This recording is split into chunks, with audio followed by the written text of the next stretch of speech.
friends and family. Well, we got more friends and family. Everybody's family. Everybody's family. Hello, everybody. Welcome to the Sports Box, where the only opinion that matters is right here. I am Mike Coletta, a.k.a. Hammonton Mike, along with my partner, Brian, the Ranger Attard. On location again, and I'm going to say it's going to kill me, but I am in the Ranger room for location for another edition of the Sports Box. Today... How do you feel that you can't throw anything? I don't allow you to throw anything in my house. I'm very frustrated right now. You okay? I'm kind of bottling it up right now. I'm trying to hold it together, folks. Don't worry. The next episode we get back in my studio, yeah, we're going to break something. I'll flip the table over. I might throw Brian through the table. Anyway, I might light it on fire and throw you through the table. That might be fun. Really? That might be fun. But this is not a WWE show. It'd be like ECW. It's not an ECW show. Right from the roof. Just right. Anyway, let's get to winners this week because that's what we're here for. Today we're going to talk about. I'll kick it off. We'll talk about the Kansas City Chiefs at the Atlanta Falcons. This should be an interesting game. Kansas City playing really good defense. Atlanta, an offensive juggernaut.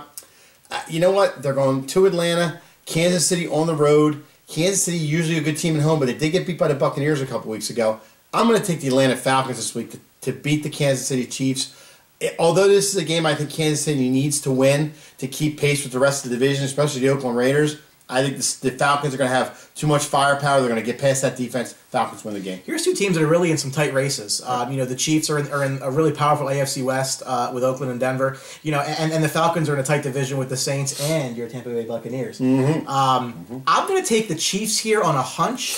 Something tells me that they're going to be able to put up points on a Falcons defense that's extremely generous in the downfield pass. And I mentioned Tyreek Hill a couple of weeks ago in our fantasy segment. He could be a guy who's a big player in this game, but I don't think Jerry Maclin might play, might not play. Yeah, I'm not he's sure. questionable. Yeah. Yeah.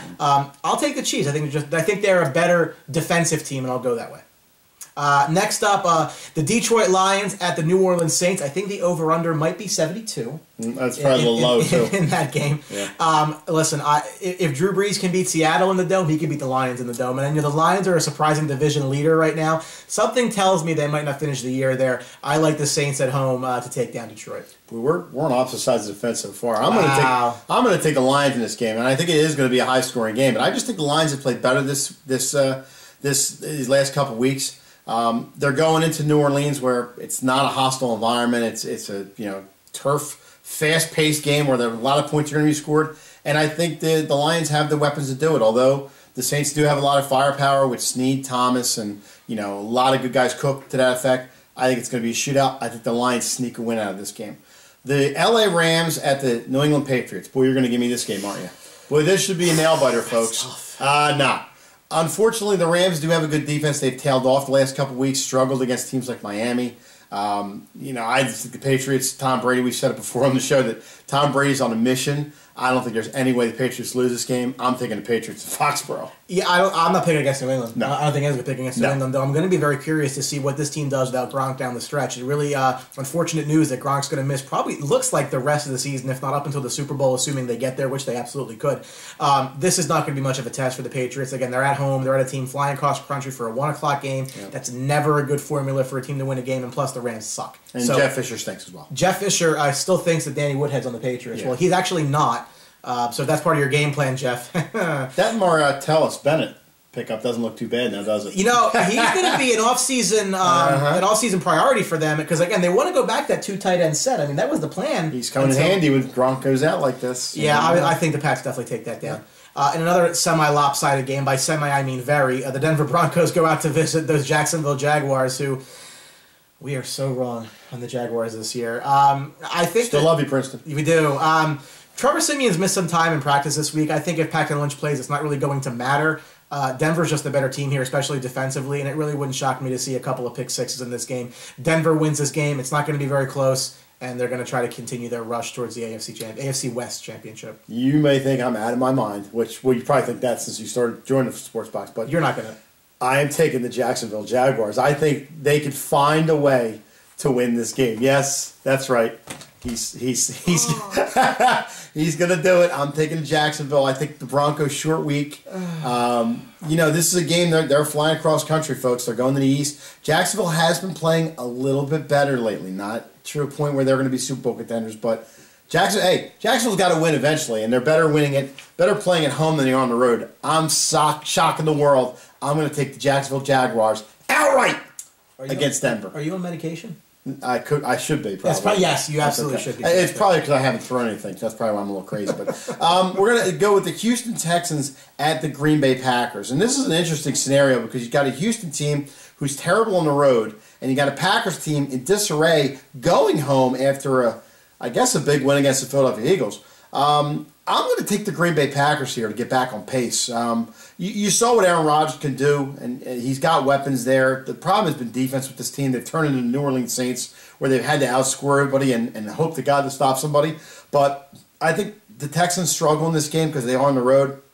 We've said it before, Osweiler doesn't impress me at all. They do have Lamar Miller, and poor Hopkins is probably crying like he's not getting the ball thrown to him enough because Osweiler stinks. But I'm going to take the Packers here. Aaron Rodgers comes back to earth. He plays well. Packers, no question in this one. I think they're going to get a lot of confidence after that big win last week in Philadelphia.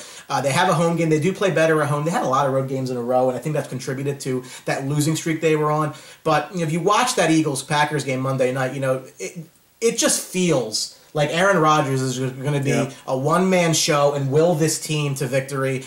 I think they're primed for a bit of a run here. They may still end up winning their division. I don't think that's out of the realm. Green Bay wins this game. I mean, yeah, the defense in Green Bay is not very good, and so they're like 6th and 7th stringers, but that assumes the other offense is okay. Houston offense ain't okay. It sucks. Packers win this game pretty easily. The Philadelphia Eagles, coming off just a crushing loss to the Green Bay Packers, will visit the very disappointing Cincinnati Bengals. So in the grand scheme of things, Mike, this game has very little relevance. These are two teams that are not going to the playoffs. They said that we lived in the Philadelphia area. These are two teams that are not going to the playoffs. Both going to be picking, in the first half of the draft, in all likelihood. I mean, if I have to pick a winner here, I'm going to say the Eagles bounce back after a tough loss last week and find a way to win because the Bengals are in shambles. Mm-hmm. They're missing their two top receiving options with Giovanni Bernard at running back and, of course, A.J. Green out there. I don't think Andy Dalton does a whole hell of a lot without those players. I think it's going to be a close game. I think it's going to be an offensive game just because the defenses both aren't very good. I think the Eagles find a way to squeak one out, and it won't be a tie this time around, Mr. McNabb. I'm really struggling here. I need to throw something, but get me some Xanax. So I'm taking the Eagles as well. I think the Eagles find a way to win this game. I think it's a high-scoring game. I think both defenses are terrible. I just think the Eagles will find a way to win. With Carson Wentz playing, he is a rookie. But like Brian said, with Dalton having down to losing Gio Bernard and especially A.J. Green, he's going to have to rely on Tyler Eifert. Eifert, thank you. The names here are just brutal. Anyway, the Eagles have only allowed 4 tight end touchdowns this year, so I don't think he's going to be that much of a factor. But I think the Eagles win in a close one. The Dolphins are at the Ravens. And another interesting game. We got a lot of interesting games this week. Excuse me. The Dolphins playing better. Excuse me. I gotta get some water down here. Anyway, the Dolphins playing better defensively and offensively. Actually, Tannehill threw 3 touchdowns last week. And the Ravens' run defense is playing solid. Interesting how Jai is going to do this week running the ball because the Ravens, you say, might not have a good secondary, but their run defense is solid. I think the Ravens can squeak this one out. Although the Dolphins are rolling along and playing really well, they go into a hostile environment in Baltimore. And I just think the Ravens can get it done on defense. Flacco doesn't impress anybody, and he has been throwing the ball a little bit more to Mike Wallace, not of 60 Minutes, but Mike Wallace. Perriman's involved, and you got, obviously, the never-aging Stephen Smith. I just think the Ravens can get it done with the weapons they have. The Dolphins are 7-4. They are 7-4. And I remember after the Bengals game with those hideous uniforms, that we were like, is the season over, or so on and so forth. 6 straight wins for those Miami Dolphins. 7-4. That is a shocker. 7-4, not even in 1970. We're in the 2000s. That is a shocker. Strock's not there. This is, I think, one of the closer games of the week. I think these two teams are very similar. I think that they both rely on their run a lot. I'm going to take the Ravens at home. I think the Dolphins, it's hard to win a lot of straight games in the NFL. Don't tell Dak Prescott that. But I do think the Ravens find a way to win. Yes, that was a Cowboys reference. That is a Cowboys reference. You'll be fine. Okay. Ravens should win this game. I think the Ravens need it.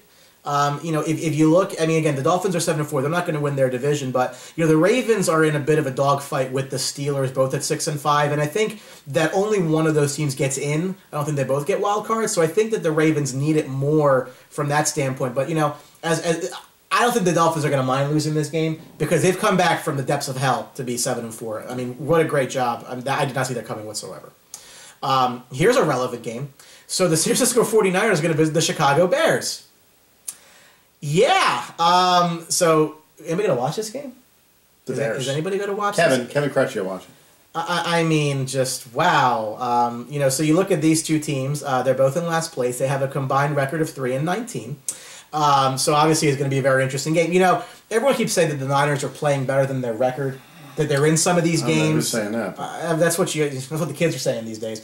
I don't think Andy Fried is even saying that. Do I have to pick a winner? Like, can I just choose door number 3? You can pass. You can pass. Can I pick a 0-0 tie? Sure.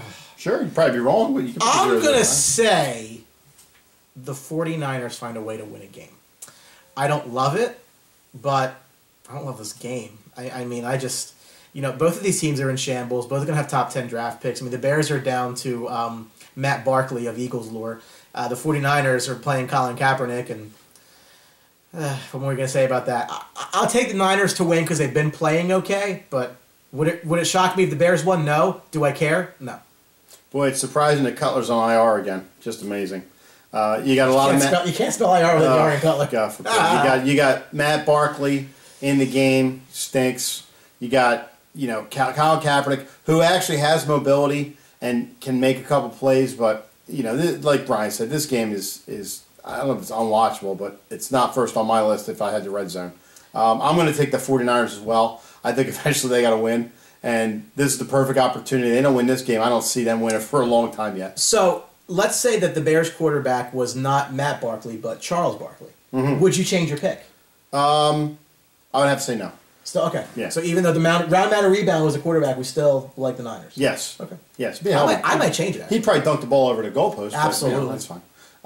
The Buffalo Bills are at the Oakland Raiders, and the Oakland Raiders, actually in the beginning of the season, if you watch the Sports Box, we said that the Raiders would be up there, even challenging for the division. Everybody thought Denver was going to repeat and all, but we did say the Raiders would be up there, and Raiders are up there. Carr has got them playing well. Amari Cooper, the Crabtree, the whole 9 yards. The Raiders are playing well. You get a Buffalo team who's back and forth, up and down. They're like the Atlanta Falcons of old that you never knew how to react to them, how to pick them. But I'm going to take the Raiders in the black hole. I think it's a solid pick. I think the Raiders keep rolling. You're talking Buffalo going east to west. It's going to be a close game. I don't think it's going to be a blowout by any means, but I think the Raiders find a way to win.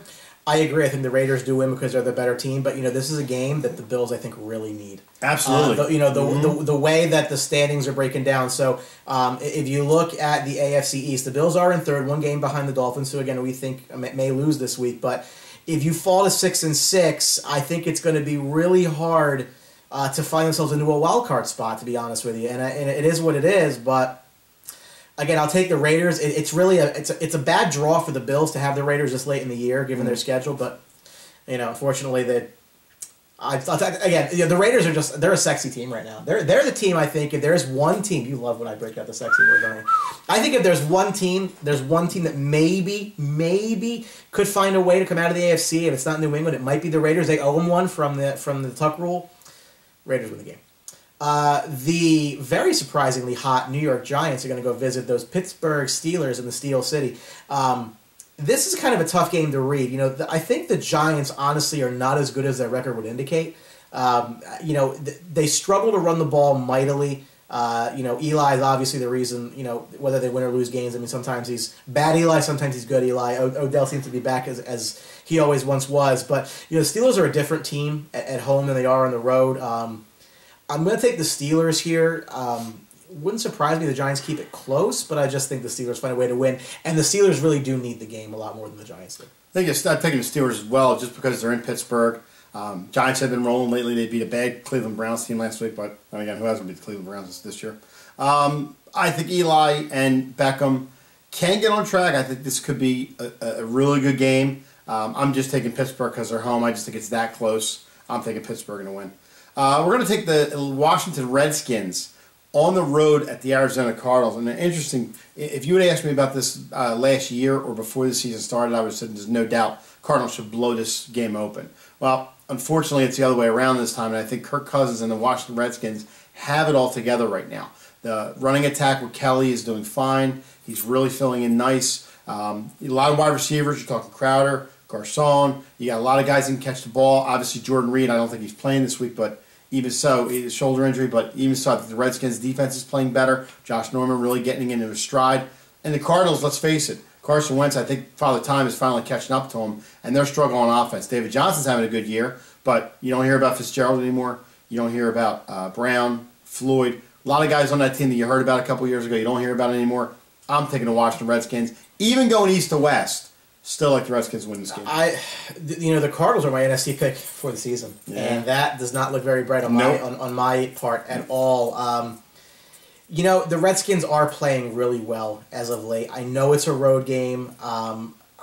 God, I really hate to pick the Redskins on the road in Arizona. You don't have to. But no, I'm going to. I'm going to because the Cardinals have really just let me down this year. I mean, you look at how they've played this year. They went into Minnesota, lost an important game there. It's just they just can't seem to get things going. And Father Time has caught the Carson Palmer in a big way. Yep. I'm going to take the Redskins here. I agree. Kirk Cousins is playing, I think, better than anybody thought he would this season, even Kirk Cousins.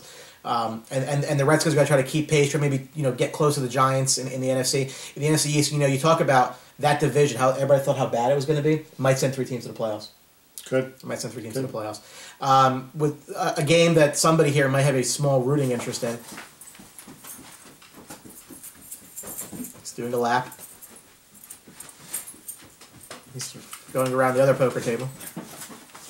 All right, I'm back. You good? Sorry, I had to stretch my feet. No, you're fine.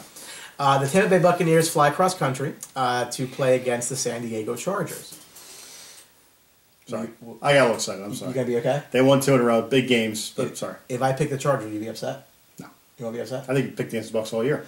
That's fine. Tampa wins the game. Tampa wins the game because I really like what I'm seeing out of their offense, and I never really thought I would say that, but it's just Winston's playing very well, and Mike Evans is just a man among boys. Sometimes it's just unbelievable what he does. Clearly one of the top handful of receivers in the league, and I know that it's hard to go play across country, but I think the Bucs going to be just fine here. The Chargers have really relied a lot on Rivers this year, and of course Melvin Gordon, who's played really much better than I think anybody thought that he would. But the Chargers don't have a hell of a lot to play for right now. The Buccaneers are surprisingly in the hunt in the NFC South, and you take a look at how that division's playing out. Right now, the Bucs are 1 game behind the Atlanta Falcons. That's interesting to me. They found a way to put a couple of games in here. If the Falcons find a way to lose this week, the Bucs. They're tied The now. December swoon is coming, Atlanta. Be careful. Here comes the Buccaneers. I think the Bucs win the game. Here's a preface. I think he does too. Bucs on the road at San Diego. They've had 2 big games. They've won home against Seattle. They've won in Arrowhead, which is a very tough place to play. Absolutely. I am also taking the Buccaneers. Their defense has played better. They've got more push to the quarterback. They got to Wilson last week 5 times. 5 times they got to him last week, which is very, very good.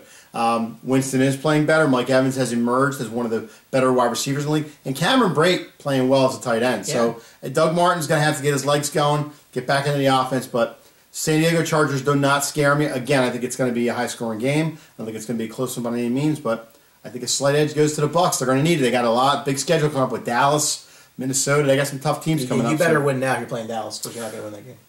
Easy. That? Okay. Okay, we're going to talk about the Carolina Panthers at the Seattle Seahawks. It's funny because Seattle struggled mightily last week, scoring a big 5 points in Tampa. But again, folks, it was west to east. That's right. Follow my fingers. West to east. There we go. And then we're going to go back home, and now it's east to west. East-west. Carolina goes up to Seattle to play in Seattle. I think it's going to be a tough spot for the Carolina Panthers. I think Seattle does get back on track here in Seattle, even though it hasn't been the place of old in the playoffs where they just used to wreck people all the time and shut them down. I don't think Carolina blows it up there. Although Carolina did play well in the playoff game a couple years ago, they also went nuts. But I just think Seattle needs the game. I think Carolina's done. I think Carolina's cooked. And Seattle emerges. I think Seattle wins the game. I don't think there's a shot in hell Carolina wins this game. How do you really feel about it? I don't think there's a shot in hell that Carolina wins this game. Carolina's going to an angry Seattle team who cannot be very happy at all with their performance last week. Cam Chancellor, baby. Yeah, and you're right. Seattle needs the game because if you look at the NFC for that second seed in the bye, the Falcons, Lions, and Seahawks all have 7 wins, and right behind them, the Vikings have 6, the Bucks have 6, and the Packers have 5. So you talk about who's going to win those divisions. Seattle's going to the playoffs. There's no question about that. But the question now becomes, how much does that tie loom? the tie that they had. So they're 7-3-1. So they do have that bye right now, but they have to keep pace with the other teams. Seattle needs the game. They're going to be very mad at how they did last week. Carolina, I mean, I think Carolina played better than we thought they would in Oakland, but they're going back out west again. How do you get a tie in the NFL? A couple ties. That's awful. A couple ties. Awful. I mean, I subscribe to Don McNabb theory that I thought we played in the second overtime. I don't, or maybe like a field goal, like shootout or something. Play the game until somebody wins, okay? Don't get a tie. Unless it's the 49ers-Bears game, because nobody cares anyway. That you can have a tie. Kevin Crush used to watch. It is what it is. So. But yeah, no, Seahawks win the game. Seahawks win the game. Yeah. And finishing up with that Monday Night Showcase, sir. The Indianapolis Colts will visit the Darrelle Revis and the Jets. You know, Revis seems like he's... Oh, boy, don't fall asleep on me. Do you not want to play football either? What's the story out of New York that Darrelle Revis doesn't want to play football? I'm good. Do you know how much money you're making to play football? I'm good. Okay. You know, I know that Revis has lost his smile, apparently, but... So the Colts go into a Jets team that's just absolutely in shambles. My God. I mean, this was a team I thought people thought, you know, could do something. Well, they didn't do anything. Colts definitely need this game. And, you know, we talk about the standings in the AFC South. And, you know, we thought the Colts might be a team that ran away with this, if not for the Jaguars. Boy, how bad are they? But the Texans are 6-5. They may get a loss this week. It's very surprising. Titans are on bye at 6-6. We could have a three-way tie here at the AFC South. I think the Colts win this game. I just think they air it out, you know, and I think that they're going to, Andrew Luck's is going to really, really play well, coming back from the concussion in a game that they're, you know, he's really the reason they lost last week because he didn't play. The Jets came out this week in a press conference on Wednesday and said that they were happy to announce that Mark Fitzpatrick is going to be the quarterback. Ryan Fitzpatrick. Excuse me, Ryan. Why did I say Mark? I think Mark's his He's cousin. a goalie. Yeah, he is. Sure. He was for the Islanders. But anyway, you see we mixed up here at the sports box. Anyway, is that the name thing again? Yeah, it is. Yeah. Anyway, Fitzpatrick starting a quarterback this week. Oh, gee, you think he is? What, you don't want to throw Geno Smith in there? You don't want to throw Hackenberg in there or Petty? Petty might not even make the team next year. This Jets team is in such disarray right now. Even though Brandon Marshall's there, even though they have Matt Forte, like Brian said, I think the Colts have a better team, better weapons, even though Hilton's hampered with the back injury, Frank Gore, solid running back. Defense is a little sketchy. Both defenses are a little sketchy.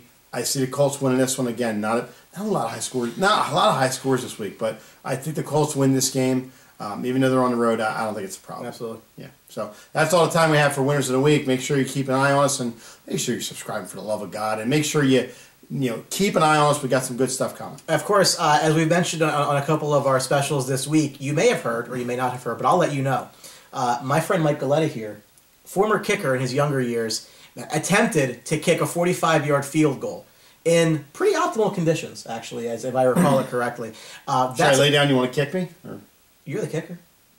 So, for an exclusive for our likers on Facebook, make sure you check the Sports Box out on Facebook. Like us there, and check out this video, because if you're not really sick of seeing missed kicks in the NFL, maybe there's one more you want to take a look at. Did you say likers? Likers. Facebook likers. Is that a word? Yeah, it is. Okay. Go ahead. I'm sorry. Are you going to critique my grammar? No, I'm good. Oh, okay. Yeah. After this one picks the Broncos to lose to Jacksonville, he wants... Yeah, okay. Anyway, like us on Facebook so you can see Mike maybe or maybe not make a kick from 45 yards out. And again, we're on Twitter at SportsBoxShow. You can send us an email at thesportsboxshow@gmail.com. And if you want to see more of Mike's face, since he decided to hide it here, of course, the YouTube channel is a great way to subscribe and check all our content out as well. Oh, it's been a hell of a show, folks. I need some Xanax. But remember, at the Sports Box, the only opinion that matters, still right here. Thanks for watching, folks. See you. Don't forget to subscribe.